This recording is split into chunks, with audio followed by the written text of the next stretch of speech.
The teaching that the church will not be here for the Great Tribulation is a massive false teaching that's going to set people up for massive disillusionment and offense and pain when they're not secretly raptured before the tribulation begins.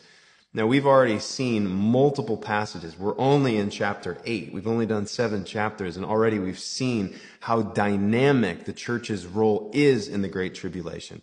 You know, one of the craziest teachings out there in the pre-trib camp is that the church is not mentioned anywhere in the book of Revelation after chapter 4.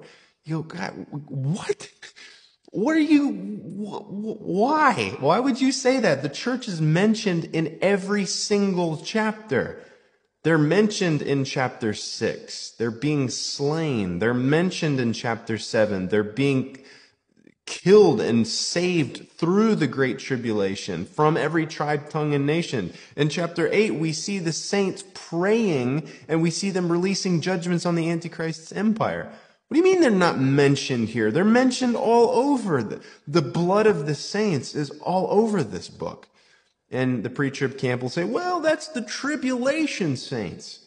You go, well, that's convenient. There's zero proof or evidence of a tribulation saint that distinguishes them from the saints. So where do you guys get that? And there is no answer because you can't get it. You have to make that up. There's no evidence in the book of Revelation that says, oh, that's not an actual saint. That's a tribulation saint. They got saved after the rapture. That's the teaching. I mean, think about how crazy this is for a moment. Whether you believe it or you don't, or you're not familiar with it, just it's like to inoculate you from hearing this false teaching. Think about this for a minute. The Lord, here's the teaching. The Lord's going to take everybody, every believer, the salt and the light, the people who can actually explain what's happening, the people who dominate every page of the story, the central character in the story. The Lord's going to take her out of the picture, put her in heaven for a little while, and she can eat popcorn while the nations get pummeled, while Israel gets pummeled.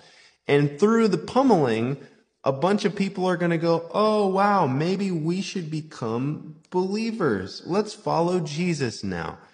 And then they become the saints who dominate the book of Revelation. It's crazy. It's a crazy teaching. And I want to be respectful. There's very good men and women who believe it. I have dear friends who believe it.